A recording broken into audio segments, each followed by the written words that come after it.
قال رب إني دعوت قومي ليلا ونهارا فلم يزدهم دعائي إلا فرارا. Bismillahirrahmanirrahim. Assalamualaikum warahmatullahi wabarakatuh. Alhamdulillahirabbil alamin wassalatu wassalamu ala asyrafil anbiya'i wal mursalin wa ala alihi wa ashabihi ajmain. Teman-teman yang dirahmati, pada kesempatan hari yang kedua dalam kajian usul fiqh hari ini, kita mulai akan masuk membaca buku Al-Usul min Ilmul Usul karya Syekh Muhammad bin Shalih Al-Utsaimin rahimahullah.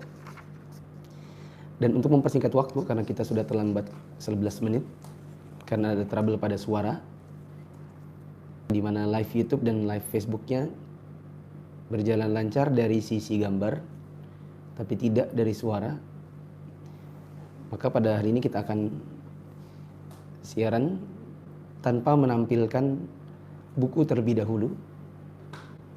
Mau tidak mau, qadarullah, hari ini kajian dan dengan metode yang aslinya, di mana jamaah kami berharap bisa menyimaknya dengan menggunakan PDF buku yang sudah kami sebarkan. Dan ini termasuk di antara ujian kesabaran kita dalam menuntut ilmu, sebagaimana yang disebutkan oleh Syekh Muhammad bin Abdul Wahhab dalam kitab Al-Usul Ats-Tsalatsah yang kita bahas di malam hari, bahwa di antara bentuk kesabaran adalah kesabaran saat menimba ilmu. Di antaranya ada trouble dari sisi teknis, ada kehilangan buku, ada catatan kehujanan, kemudian mati lampu, ya, di mana sebagian ulama di zaman dahulu ada yang menimba ilmu tidak dengan menggunakan lampu, melainkan dengan lentera api. Kita mulai masuk dalam membaca Muqaddimah Al-Usul min Ilmul Usul.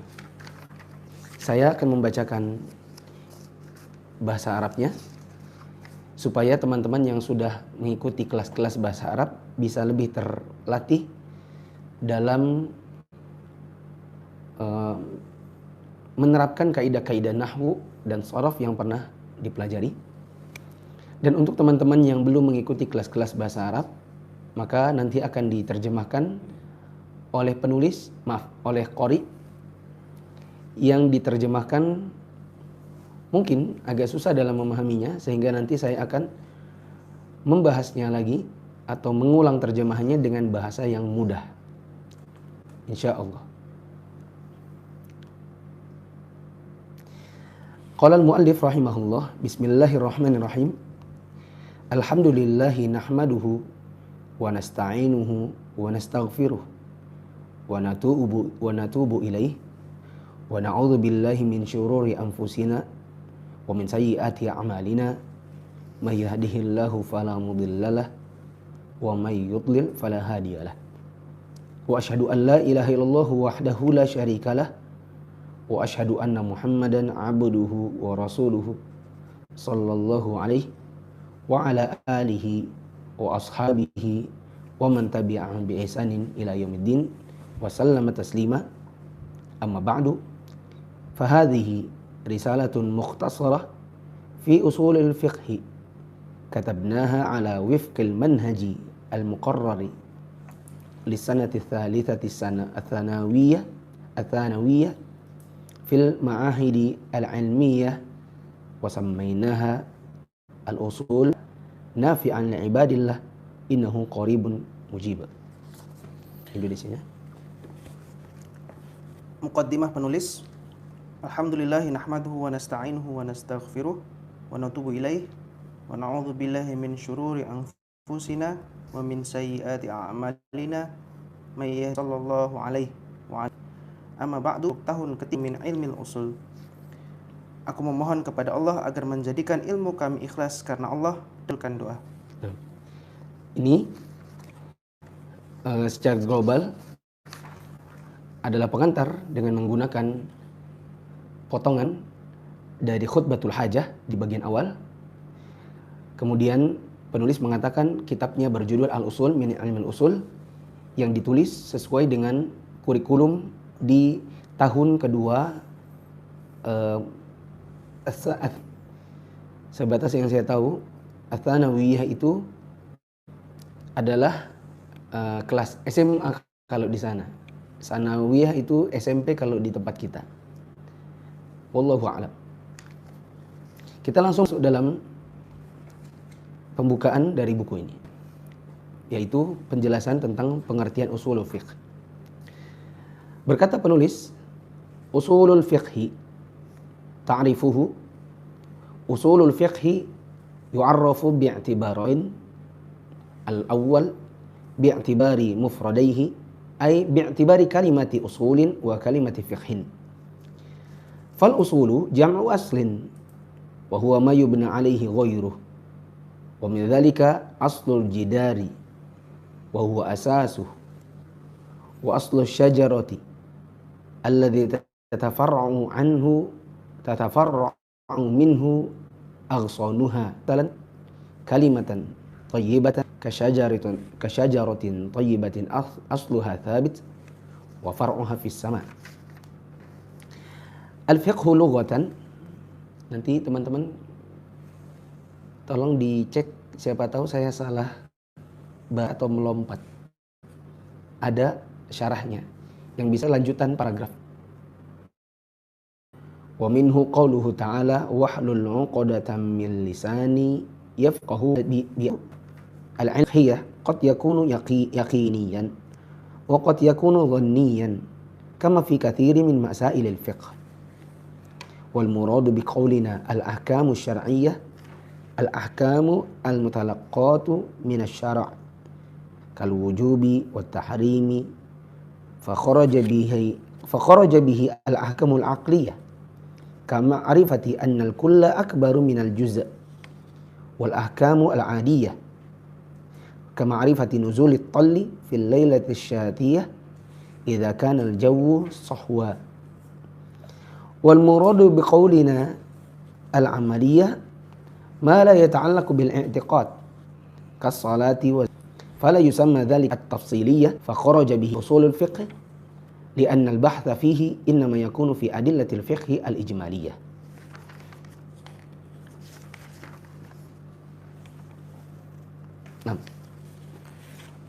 Usul fiqih. Definisinya, usul fiqih didefinisikan dengan dua tinjauan. Pertama, tinjauan dari dua kosakatanya, yaitu dari tinjauan kata usul dan kata fiqh. Tunggu dulu, teman-teman di Facebook mungkin kalau nggak disambungkan nggak bingung ya? Hah? Teman-teman Facebook tidak bisa mendengar pembaca soalnya.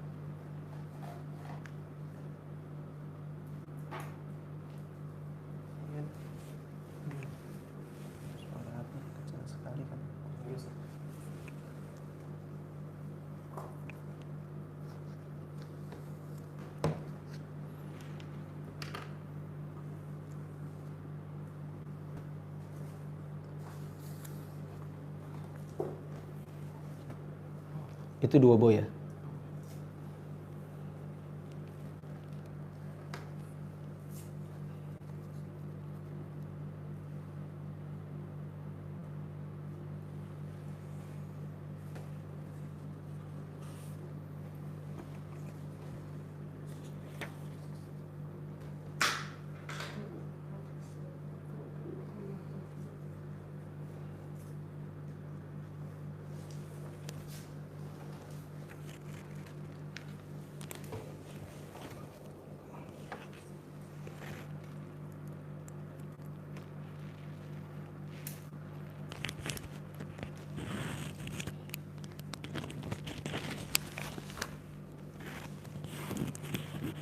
Mana colokannya?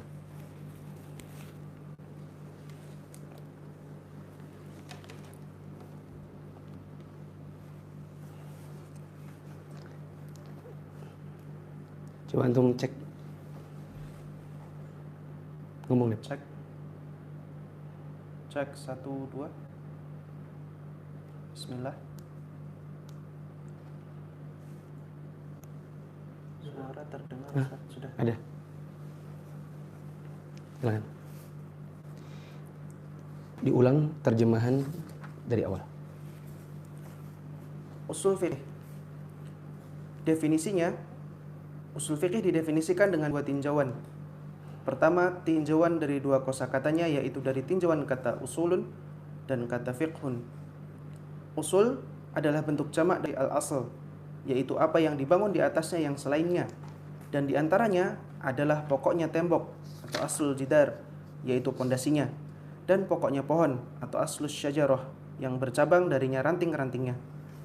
Allah berfirman dalam surat Ibrahim yang artinya, tidakkah kamu perhatikan bagaimana Allah telah membuat perumpamaan kalimat yang baik seperti pohon yang baik, akarnya teguh dan cabangnya menjulang ke langit. Dan fikih secara bahasa adalah pemahaman. Di antara dalilnya adalah firman Allah dalam surat Thaha, dan lepaskanlah kekakuan dari lidahku. Dan secara istilah, Kalau di terjemahannya kalau tidak salah tanpa ada kata yafqahu qauli. ya, di Arabnya Dan tanpa itu ada. tentu sangat kurang. Karena yang diinginkan dari al-fiqhu lughatan justru pada ayat yafqahu qaulinya. Sedangkan penerjemahnya tidak mencantumkan ayat yafqahu qauli, padahal kata yafqah atau fiqh malah justru pada ayat yang terhilangkan. Nah, Dan secara istilah, artinya mengetahui hukum-hukum syar'i yang bersifat amaliyah dengan dalil-dalilnya yang terperinci. Maka yang dimaksud dengan perkataan kami ma'rifatu atau mengetahui adalah ilmu dan persangkaan. Karena mengetahui hukum-hukum fikih terkadang bersifat yakin dan terkadang bersifat persangkaan. sebenarnya lebih bagus kalau diterjemahkan ilmu dan zon. Sehingga zon ini tidak langsung diindonesiakan seolah-olah dia adalah istilah tanpa makna. Seolah-olah dia bukan istilah syar'i. Padahal kita dalam belajar usul fikih atau dalam membahas masalah-masalah agama, kadang kita mengatakan ilmu dan zon. Gitu. Sehingga zon ini harusnya tidak diterjemahkan Indonesia begitu saja tanpa menyertakan Arabnya, karena istilah Arab ini penting. Ini juga menjadi pelajaran bagi teman-teman yang sedang mempelajari bahasa Arab, ada semangat untuk menerjemah. Kalau ada kata-kata dalam bahasa Arab ketika kita membaca buku agama dan kata bahasa Arab ini merupakan istilah agama, maka jangan langsung diindonesiakan. Tapi buat dia dalam transliterasi Arab, baru kemudian diberi dalam kurung. Seperti zon itu jangan langsung prasangka, tapi ditulis dulu zon, supaya pembaca paham bahwa itu istilah khusus. Baru dikasih keterangan dalam kurung persangkaan. Lanjut dulu. Dan yang dimaksud dengan perkataan Jangan langsung pusing ya teman-teman. Waduh, apa itu? Mau pusing langsung. Ya, memang agak pusing awalnya. Nanti saya terjemahkan dalam bahasa yang enak. Dan yang dimaksud dengan perkataan kami, al-ahkamus syar'iyyah, hukum-hukum syar'i, adalah hukum-hukum yang diambil dari syariat, seperti wajib dan haram. Maka keluar darinya, yakni dari hukum-hukum syar'i, hukum-hukum akal. Seperti mengetahui bahwa keseluruhan lebih besar daripada sebagian, dan hukum-hukum adat atau kebiasaan, seperti mengetahui turunnya embun di malam yang dingin jika cuaca cerah. Yang dimaksud dengan perkataan kami al-alamiyah, al-amaliyah, adalah apa-apa yang tidak berhubungan dengan akidah, seperti sholat dan zakat. Maka tidak termasuk darinya apa-apa yang berhubungan dengan akidah, seperti mentauhidkan Allah dan mengenal nama-nama dan sifatnya. Maka yang demikian tidak dinamakan fikih secara istilah. Yang dimaksud dengan perkataan kami biadillatiha at-tafsiliyah, dengan dalil-dalilnya yang terperinci,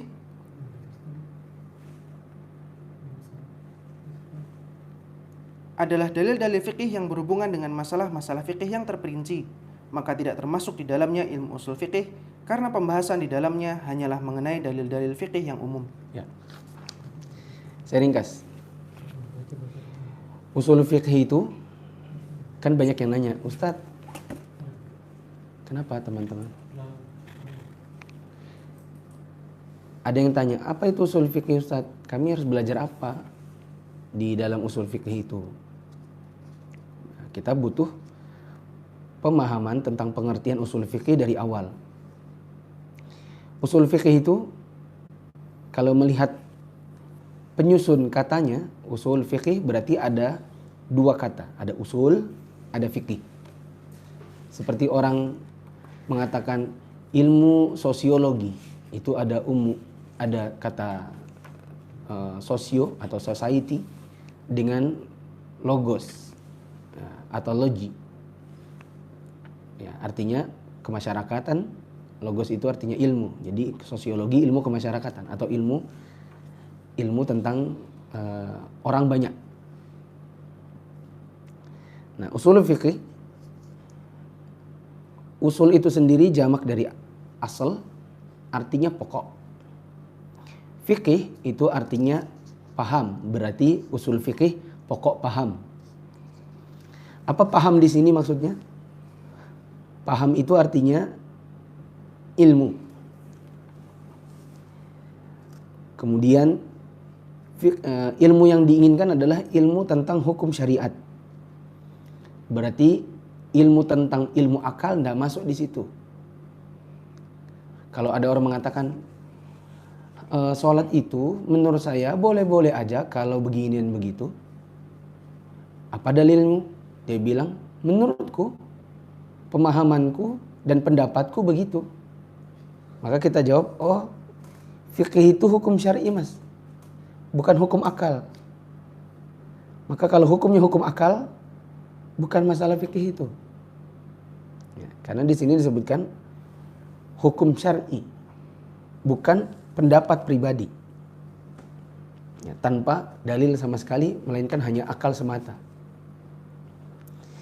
Begitu juga kalau kita mengatakan hukum syar'i, berarti tidak masuk di situ hukum adat. Kalau ada orang mengatakan, menurut saya ini hukumnya boleh. Nah, kenapa begitu? Karena adat kita membolehkan. Maka kita bisa bilang, oh salah Anda. Kalau hanya pakai pendapat pribadi dan sesuai dengan adat kebiasaan setempat, itu bukan fikih namanya. Karena fikih itu adalah pemahaman syariat. Nah, hukum-hukum tentang syariat dan bukan hukum adat. Kalau dikatakan fikih itu pakai dalil-dalil yang terperinci, maka kalau kita baca buku fikih, misalnya buku tentang sholat, hukumnya begini, hukumnya begitu. Di antara rukunnya adalah begini, wajibnya adalah begini. Apa dalilnya? Baru di bawahnya ada dalil. Di antara yang mendasari hal ini adalah firman Allah, hadis Rasulullah, para ulama berijma dalam masalah ini, masalah itu. Nah, itu baru namanya fikih. Sedangkan bila cakupannya adalah dalil global, yang mana dalil global ini baru diturunkan padanya hukum, maka itu bukan fikih tetapi usul fikih.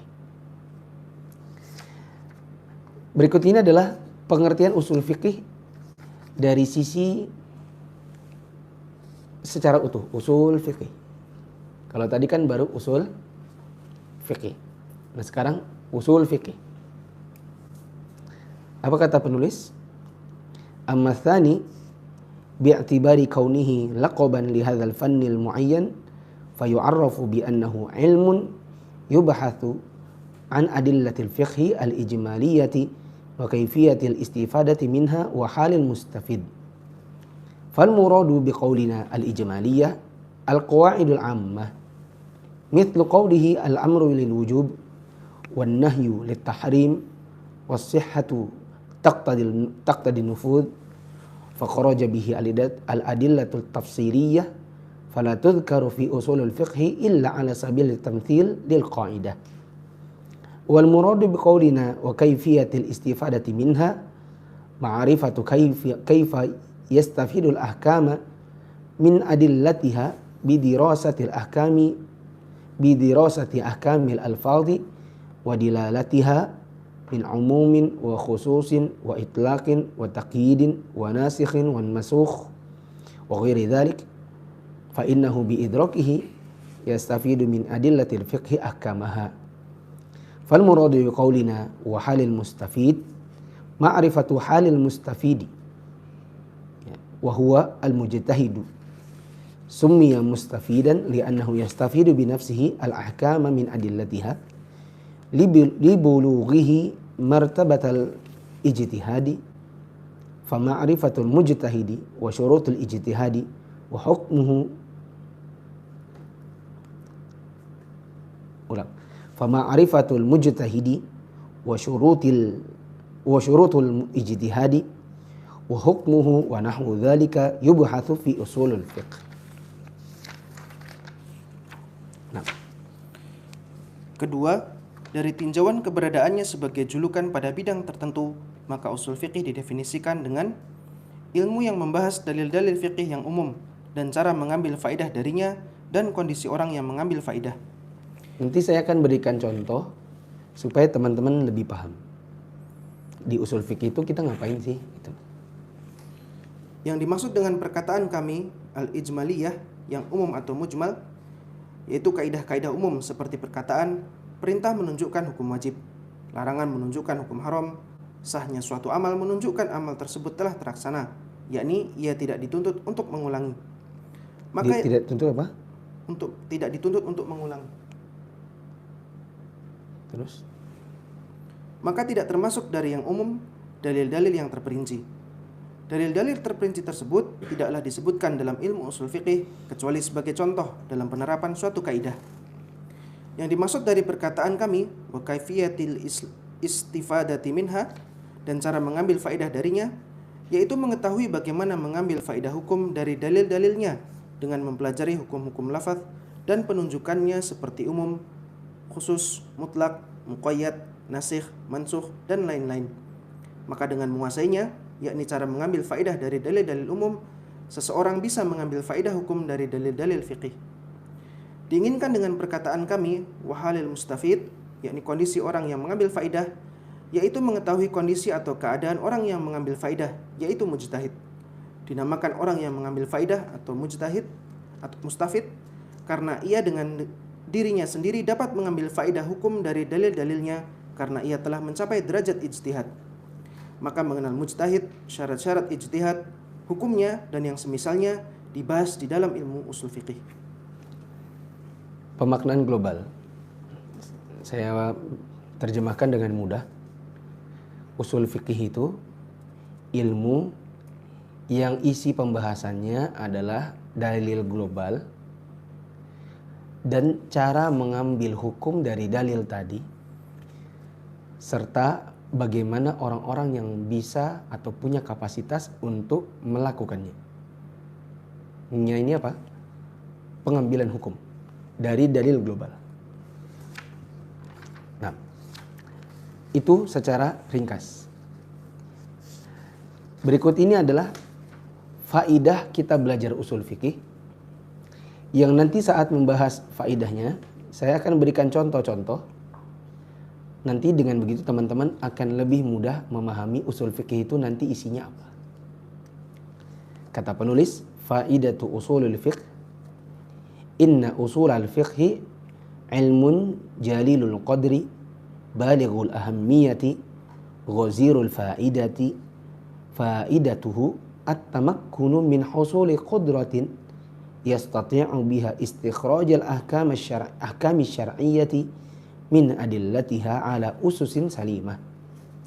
Wa awwalu man jama'ahu ka fannin mustaqillin al-imamu asy-Syafi'i Muhammad bin Idris rahimahullah. Thumma taba'ahu ulama fi dhalik fa'alafu fihi at-ta'alifa al-mutanawwi'ata ma baina manthurin wa manzumin wa mukhtasarin wa mabsutin hatta sara fannan mustaqillan lahu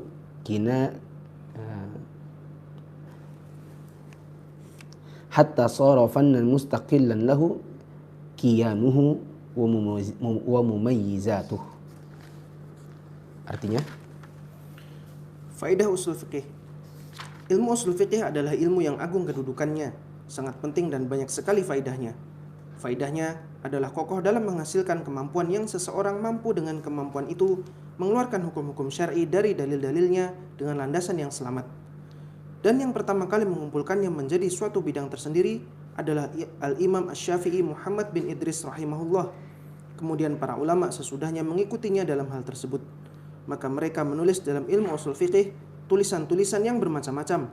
Ada yang berupa tulisan syair, tulisan ringkas, tulisan yang panjang, sampai ilmu ushul fiqih ini menjadi bidang tersendiri keberadaannya dan kelebihannya. Ya, astagfirullah.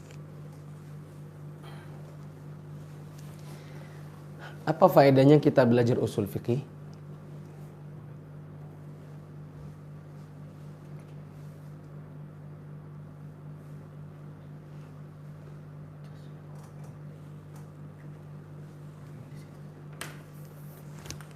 Kena? Bukan.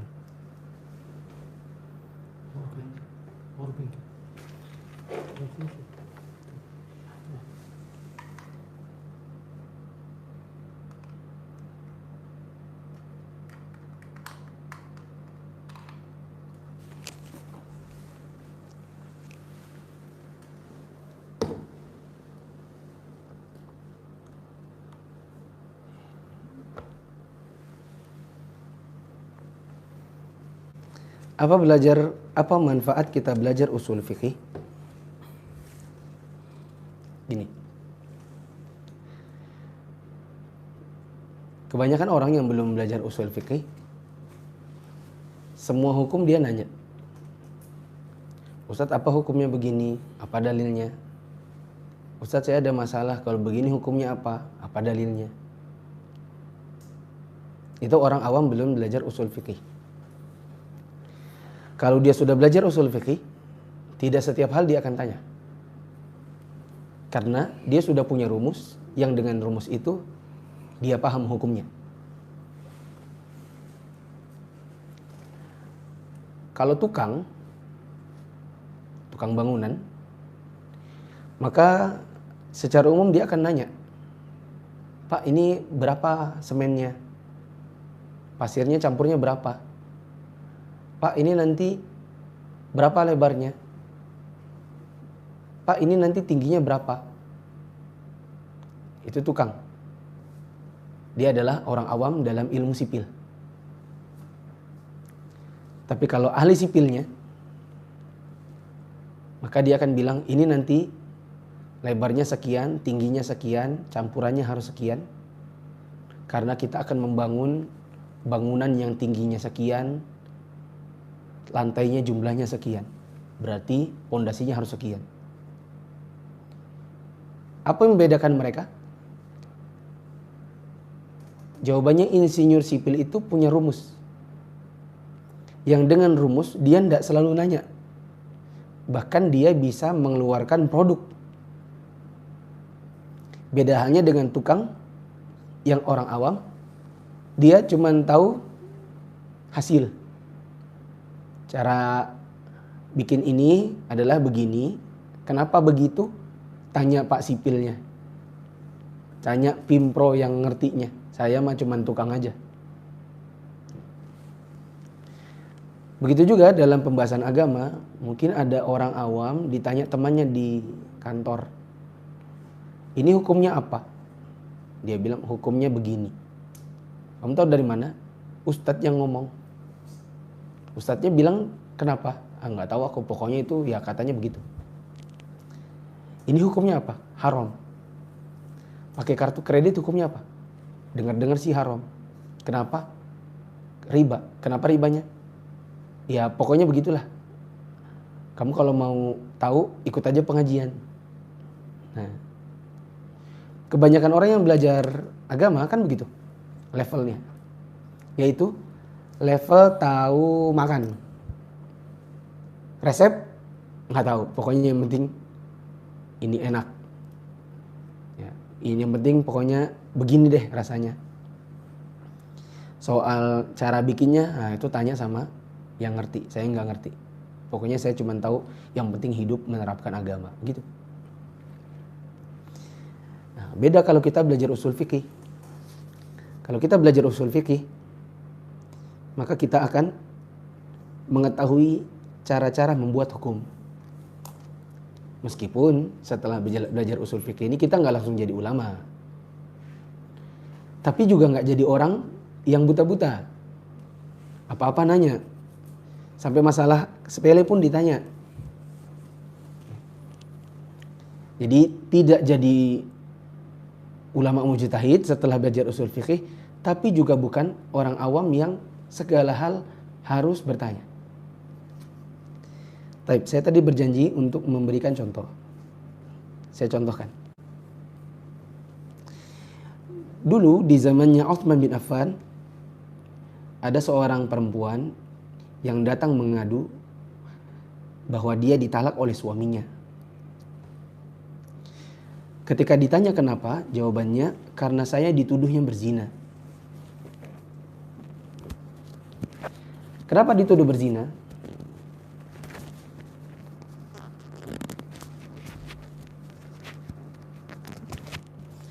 Kenapa wanita ini dituduh berzina? Karena cuma hamil 6 bulan. Dan rata-rata orang kalau hamil itu 9 bulanan. Ini kok 6 bulan sudah lahiran. Maka singkat kata, si wanita ini akan dijatuhi hukuman karena dia dianggap berzina oleh Utsman bin Affan. Yang alasannya adalah keumuman wanita itu hamil 9 bulanan. Mendengar bahwa perempuan ini akan dijatuhi hukuman, maka ada 2 riwayat. Satu menyebutkan Ibnu Abbas, satu menyebutkan Ali bin Abi Thalib. Kita pakai saja Ali bin Abi Thalib. Ali bin Abi Thalib mendatangi Utsman dan memprotes keputusan Utsman. Dia mengatakan, "Wahai Utsman, kenapa perempuan itu mau dihukum?" Utsman mengatakan karena perempuan itu nampaknya berzina. Ya. Tapi coba ditanya dulu, apakah dia benar berzina? Maka perempuan ini ditanya, lalu dia mengatakan, "Demi Allah, saya tidak pernah disentuh oleh laki-laki kecuali oleh laki-laki yang menjadi suami saya, yaitu yang mentalaknya." Tapi Utsman mengatakan, nah, masalahnya tidak ada orang yang hamil cuma 6 bulan selama ini. Dan kita tidak melihat tanda-tanda kecuali engkau berzina. Maka Ali bin Abi Thalib kemudian mengatakan, "Ya Utsman, afala taqra'ul Qur'an?" Wahai Utsman, tidakkah engkau membaca Al-Quran? Disebutkanlah firman Allah di surat Al-Ahqaf ayat 15 dan di surat Al-Baqarah 233. Di surat Al-Ahqaf ayat 15 Allah mengatakan, "Wa wasainal insana biwalidayhi ihsana hamalathu ummuhu kurha wa wada'athu kurha wa hamluhu wa fisaluhu 30 syahra." Ada ayat yang menyebutkan kami wasiatkan kepada manusia untuk berbakti kepada kedua orang tuanya karena ibunya telah mengandung dia dalam kondisi kesusahan, lalu ibunya hamil hingga menyapih dia dari penyusuan selama 30 bulan.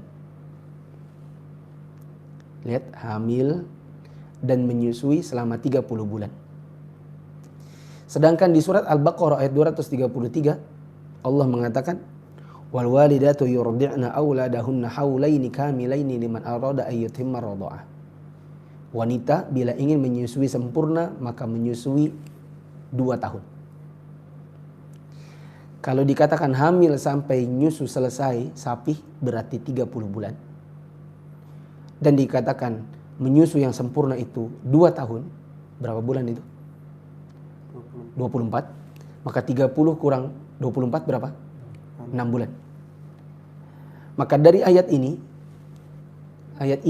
ditemukan dengan ayat ini digabung. Dan itu pembahasannya dalam usul fikih. Yaitu tentang penggabungan 2 dalil. Dalil ini dengan dalil ini ketika diklopkan, hamil sampai nyusu selesai 30 bulan. Nyusu sempurna 24 bulan. Klop digabung dapat dari situ hukum bahwa hamil itu minimal 6 bulan. Nah, pembahasannya di mana? Bukan dalam buku fikih. Itu pembahasannya dalam usulul fiqh. Begitu. Contoh yang lain.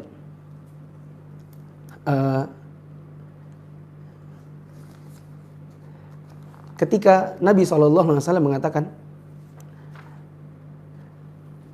man massa dzakarahu falyatawadda, barang siapa yang menyentuh kemaluannya hendaklah dia berwudu. Dari situ kita bisa ambil kesimpulan, oh berarti kalau habis wudu nyentuh kemaluan berarti wudu lagi. Dalam kesempatan yang lain Nabi ditanya tentang seorang laki-laki yang berwudu lalu tangannya menyentuh kemaluannya. Nabi mengatakan, innahu bid'atun minka. Kemaluan itu adalah bagian tubuhmu yang lain. Seolah-olah kalau habis berwudu kena dengan tangan, yang gak usah berwudu. Karena kemaluan kayak yang lain, kayak kuping, mata. Sehingga kalau kita menyentuh kemaluan seperti menyentuh kuping. Apakah menyentuh kuping itu membatalkan wudu? Tidak. Dalil yang pertama, seolah-olah kena kemaluan wudu. Dalil yang kedua, seolah-olah kena kemaluan tidak wudu. Lalu, jadi hukumnya seperti apa? Nah, bahasnya di usul fikih, bukan di buku fikih. Kecuali di buku fikih hanya sebatas contoh aja. Tapi apa hukumnya itu bahasnya di usul fikih. Dalil ini kok bertentangan dengan dalil ini? Coba ditemukan. Bisa nggak ditemukan? Sebagian ulama mengatakan bisa. Ini bilang wudu. Ini bilang ndak wudu. Kalau wudu ndak wudu, ketemukan? Jadinya apa? Sunnah aja wudunya. Ndak wajib wudu. Boleh ndak wudu. Wajib wudu ndak boleh ndak wudu, tambah bagi 2. Jadinya apa? Sunnah aja wudunya. Sebagian lagi mengatakan ini wajib wudu. Ini bilang ndak usah wudu. Kalau ditambah digabungin jadi 2. Digabungin bagi 2. Ada yang bilang oh, menyentuh kemaluan itu wudu kalau dengan syahwat. Kalau sekedar tersentuh nggak sengaja, nggak apa-apa, nggak usah wudu. Itu bahasnya di mana? Di usul fikih. Sehingga nanti kalau teman-teman udah belajar usul fikih, nanti nggak nanya lagi. Japri, oh ya, capek juga jawabnya, maaf ya. Ada yang japri di IG, ada yang japri di FB, japri WA. Ada 4 nomor admin di WA semua satu persatu dengan pertanyaan yang sama. Apa pertanyaannya? Ustadz, kalau nyentuh kemaluan batal enggak batal? Nah, ke depan untuk orang awam masih bolehlah tanya, tapi untuk talibul ilm, seorang penuntut ilmu yang sudah lama belajar, harusnya enggak perlu lagi nanya. Dia ketika belajar usul fikih, dia punya qudrah, punya kemampuan untuk istikhrajul hukum, mengambil hukum dari sebuah dalil. Begitu. Contoh yang lain. Ada firman Allah, faman tatawwa'a khairan fahuwa khairul lah wa antasumu khairul lakum.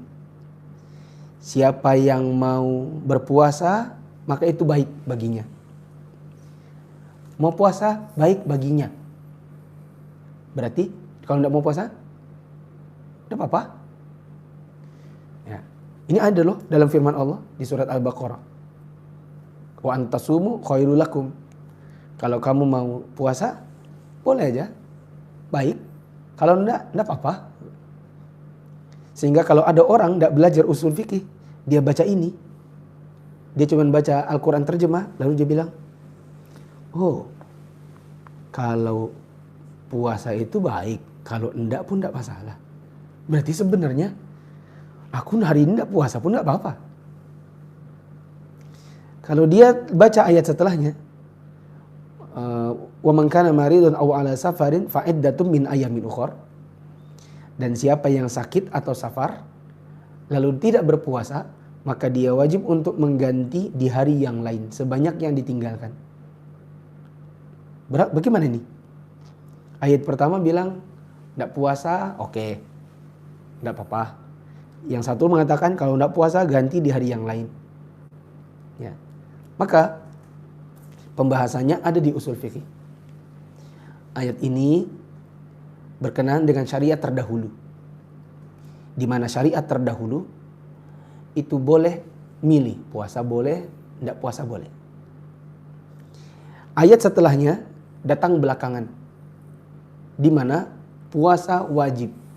Tapi bila ada halangan seperti safar dan sakit, maka boleh tidak puasa tapi mengganti di bulan yang lain sebanyak yang ditinggalkan. Dibahas dalam usul fikih dalam bab nasakh. Bab hapus menghapuskan. Apa itu hapus menghapuskan? Dan nanti aja di bab nasakh. Pokoknya ada dalil boleh nggak puasa, ada dalil wajib puasa dan kalau nggak puasa harus mengganti. Ketika ditemukan, oh ini nggak bisa ditemukan, tapi coba dilihat yang mana yang duluan, lalu dipisah. Oh duluan ayat yang ini ayat datang belakangan, berarti yang membolehkan milih itu sudah dibuang. Yang belakangan yang mengatakan wajib puasa dan harus ganti kalau tidak puasa, itu datang belakangan, berarti ini yang baru.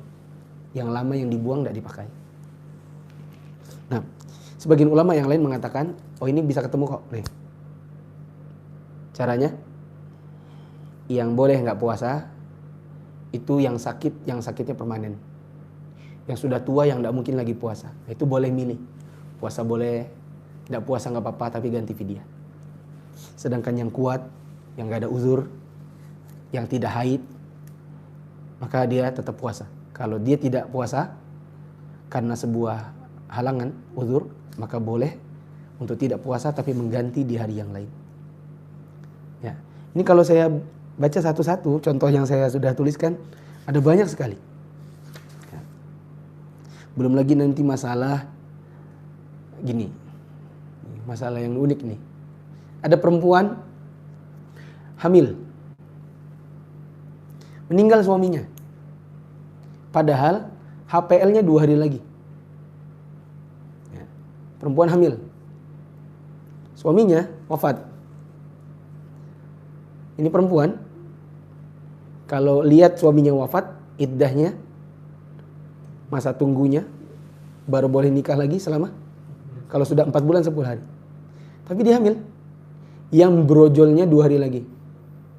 Sementara kalau ngelihat dirinya, perempuan itu kalau dia hamil maka iddahnya sampai melahirkan. Nah, gimana nih? Aku hamil, brojol 2 hari lagi. Berarti hari ketiga aku sudah boleh nikah dong. Tapi suamiku wafat. Dia 4 bulan 10 hari kalau aku beriddah. Nah, pertanyaannya, aku boleh nikahnya kapan? 3 hari lagi atau 4 bulan 10 hari. Itu pembahasannya bukan di masalah fikih. Pembahasannya di usul fikih. Sedangkan kasus ini hanya contoh penerapan kaidah. Nah, antum kalau sudah belajar usul fikih, ya kata guru saya, Al-Ustadz Afifi, "Dek, kamu kalau sudah belajar kitab-kitab begitu, kamu jadi sakti." Terus beliau ketawa. Ya, sedangkan Ustadz Afifi termasuk guru saya yang ya bisa dibilang jarang bercanda gitu ya. Nah, bercanda ada, tapi waktu itu beliau tertawa agak-agak ngakak gitu ya, agak-agak besar suaranya. Ketika beliau mengatakan kalau kamu sudah belajar ini nanti kamu jadi sakti. Beliau ketawa seolah-olah kita ini kalau belajar jadi kayak dukun gitu ya. Ya. Tapi benar bahwa kita belajar usul fikih itu membuat kita dalam berbagai masalah sulit kita bisa mengambil kesimpulan hukumnya. Ya. Terkait perempuan tadi, bagaimana ini? Kapan dia boleh nikah? Jawabannya nanti akan ada pembahasannya, insya Allah. Dah, banyak contohnya yang nanti sembari datang pembahasannya pasti teman-teman akan mengerti. Belum lagi nanti masalah kalau kita buang air di kamar mandi, itu boleh nggak hadap kiblat? Karena ada yang bilang hadisnya melarang hadap kiblat. Bagaimana kalau kita di ruang terbuka? Bagaimana kalau kamar mandi kita tuh ada dindingnya? Ya, kemudian masalah apa ya? Dalam berbagai masalah, wudu, masalah sholat, masalah puasa, zakat, masalah haji. Ya, masalah haji. Ada riwayat Nabi itu menikah dengan istrinya Maimunah dalam keadaan dalam keadaan Nabi itu sudah tahallul. Ya, ada juga yang mengatakan Nabi menikahi Maimunah dalam keadaan belum tahallul. Seolah-olah orang yang sedang manasik meskipun belum tahallul itu boleh menikah. Menjadi yang benar gimana nih? Ya, soalnya saya ya anggap aja misalnya jamaah haji plus, yang ini bapak mama bawa anak laki-laki, ini bapak mama bawa anak perempuan, bertiga. Terus satu tenda misalnya. Bukan tenda, satu kloter, satu rombongan. Terus yang ini bilang, "Mak, ayo mak, mumpung kita lagi haji, kita nikahin tuh anaknya itu, mak. Nikahkan aku sama anaknya." Jadi menikah di padang mahsyar, kok di padang mahsyar? Di padang Arafah misalnya. Tapi kita belum tahallul, nak. Nggak apa-apa, mak. Takutnya nanti nggak ketemu lagi tuh, bagaimana gitu. Nah, boleh nggak gitu? Nah, ini dalam pembahasan usul fiqih. قال رب إني دعوت قومي ليلا ونهارا فلم يزدهم دعائي إلا فرارا